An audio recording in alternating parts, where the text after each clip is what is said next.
In this video, join me for some late summer deer scouting trips to the deer woods. I find some deer sign and also some other curious things along the way.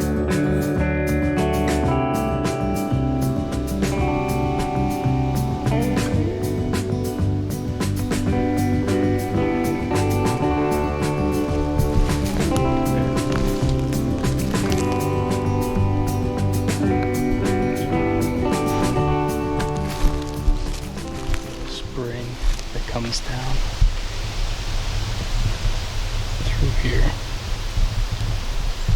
There's a crossing here that I want to go check out. This is very close to where I hunted last day of late season last year when we got all that snow, and I really wanted to come check this out before archery season started. In the snow and in late season, the deer were pounding this area. There were tracks everywhere, and we'll see if it looks promising here as we sort of investigate this area. I mean, you can tell there's this little crossing. I don't know if it's picking up so well on camera, but looking at it, you can tell it's just pounded with footprints still. So I'll keep looking around and see what we find out.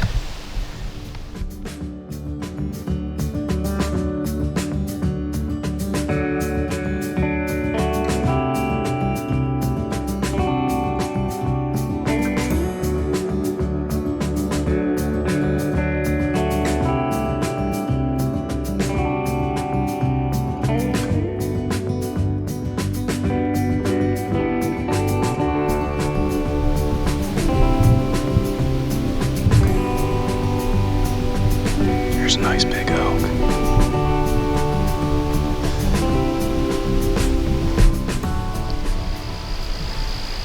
Just found a pretty good spot. Nestled between a bunch of oak trees, big oak trees. But looks like someone beat me to it. Hate to see that. Good spot for this guy. This thing's all wrapped in duct tape. All the connections that where those cotter pins go through are all duct taped over, and it's weathered away and falling off. This tree stand has been here for years and never taken out. Begs the question, does this guy still use this stand or not? Oh, there's some ratchet straps on this thing that are definitely newer than the duct tape. So there's been some maintenance done over the years. I'd guess this stand is probably still being used, and he just leaves it out year round. It's quite common to come across permanent tree stands on public land. While this practice is technically not legal, it doesn't have to ruin your hunt. The way I see it, this hunter is showing me his cards. I mark all tree stands on my map. While I may still hunt this general area, I keep in mind that this spot might have hunting pressure, and I will give this tree stand its space. Therefore, the tree stand gives me useful information. Intel is intel, even if it's bad news.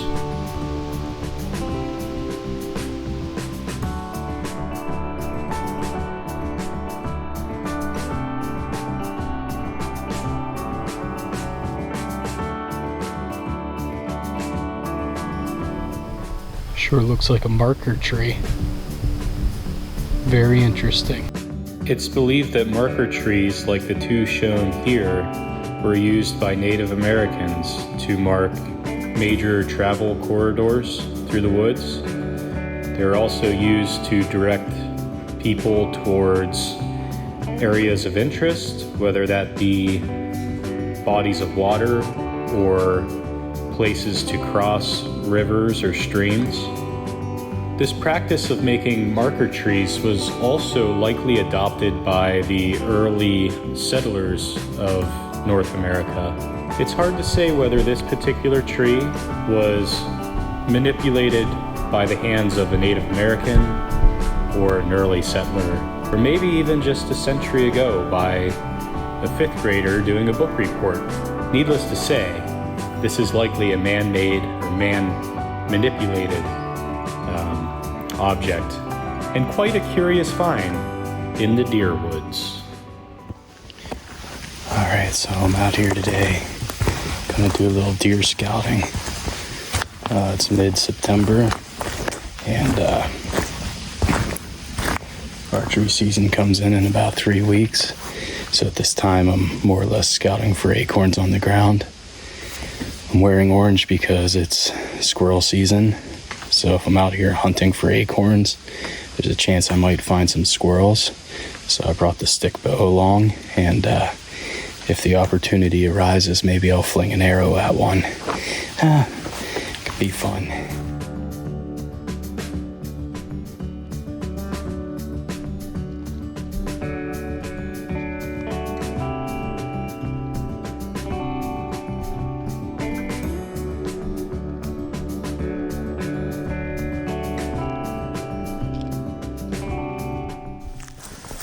So I'm hiking a trail I've never been on before, or at least not this part of the trail. And I've already come across a lot of oaks and a lot of acorns. I just walked through a spider web, but not a lot of deer sign yet. Haven't laid my eyes on a squirrel yet either, but it's a beautiful day. I got all this camera gear hanging off me like I'm on the cast of Finding Bigfoot or something.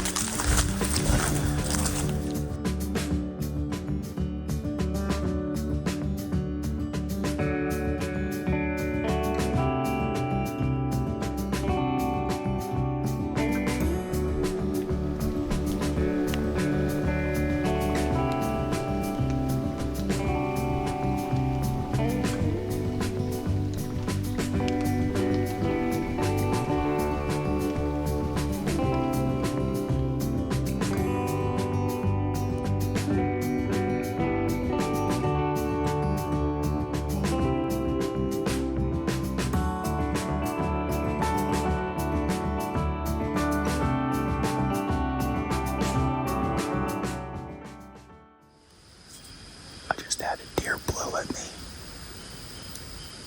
and a loud crash. I mean, loud.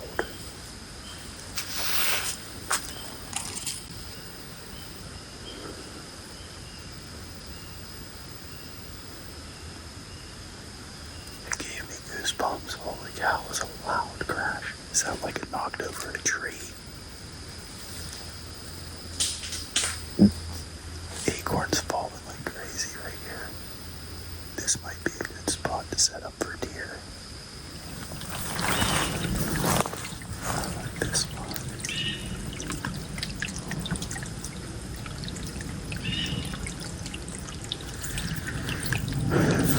So I walked up this creek bed.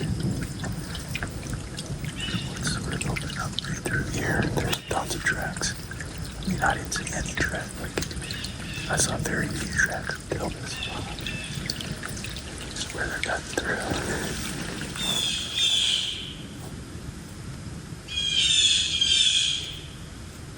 When the blue jays are a-squawking, the deer are a-walking. My dad always used to say that.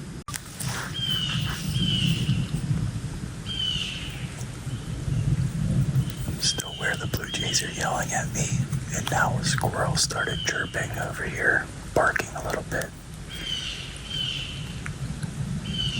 I sort of want to go after the squirrel, but I also don't want to stink up this whole area, because I think I might not hear early in the season. There's a second squirrel that just chattered off too. I might just wait around and see what happens.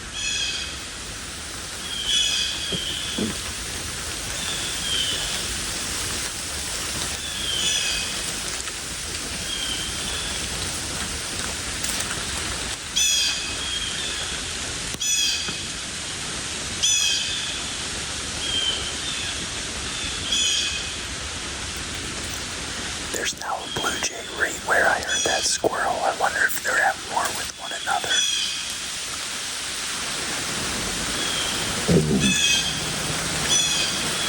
Blue jays go after acorns too. They really might be at war with one another over these acorns.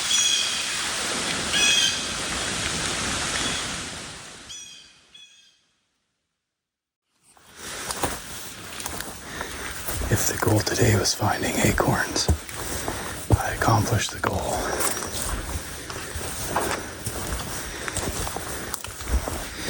But just because you find acorns doesn't mean you find deer. It doesn't mean you find squirrels.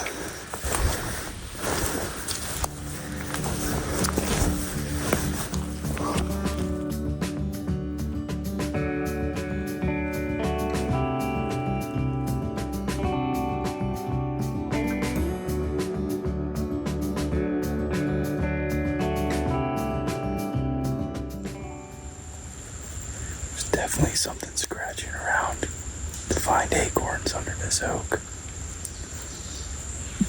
Looks like there's some deer tracks here.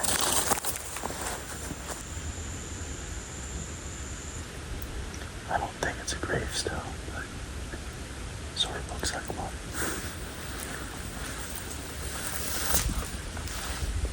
This feels like a good spot for deer. Sort of transitioning out of the clear cut into the hardwoods. Bunch of oak trees right here. Looks like it's a mix of white and red oak. I just found the first rub of the year. Now, I haven't been doing a lot of scouting lately. I'm assuming the deer around here are just coming out of velvet, so they might just be rubbing the velvet off their antlers. But that is a fresh rub. You might say, how do you know that's fresh? How do you know that's a buck coming out of velvet? Well, look, if you look close enough, there's still hair on the rub. How cool is that? So the spot where I found that rub is just on the downhill side of some clear cut, and I've been trying to scan that transition just on the hardwood side. My thought is that those deer are probably bedding up in the thick stuff up in the clear cut. Well, I'm out here in the middle of these hardwoods and I'm finding beds, so maybe I'll just film it on this camera.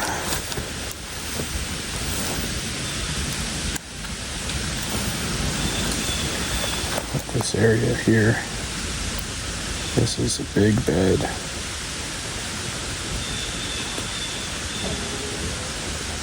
And it seems fresh. And I think this may be a smaller bed here. All through this area, it's also sort of scratched up where you can see that something's been digging for acorns. And if you look closely, you can actually see hoof marks and deer prints. This seems like a pretty promising spot. It's a bit of a hike. There's 2 ways to access it from either direction. It's a bit of a hike. I mean, it's like the deepest part in from either side. And that's probably why it's where the deer reside. How about that for a rhyme?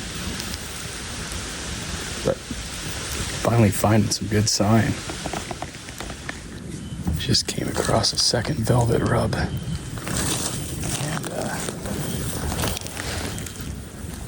I'm at velvet rub number 3 of the afternoon. Now this is quite a ways down the ridge from the other 2. And oh yeah, there's hair on this one too. I mean, it's fresh. Wow. We're at velvet rub number 4 now. So this is a little bit of a bigger tree. And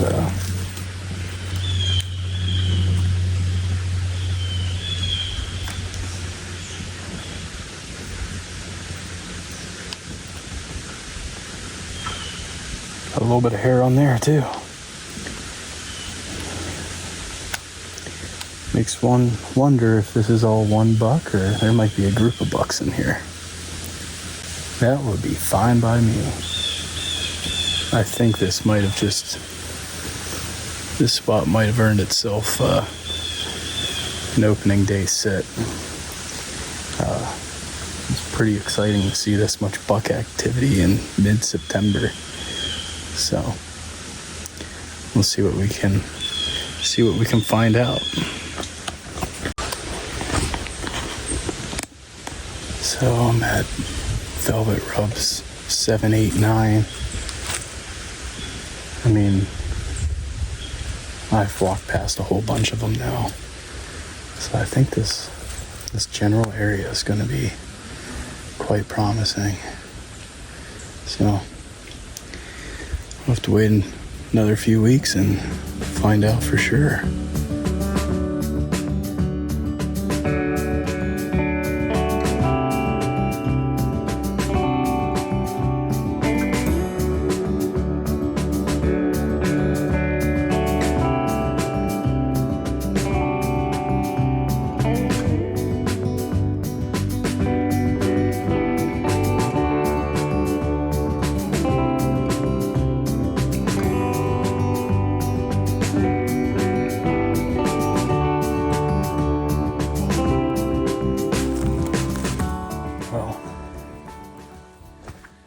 I guess that's the end of the day. You know, when you're hunting for deer, there are squirrels everywhere. And they're quite annoying. You go out scouting for deer and potentially hunting squirrels, and you see 0 squirrels. It's amazing. It's like some type of squirrel paradox or something. Anyway, hope you had fun on the adventure. I did.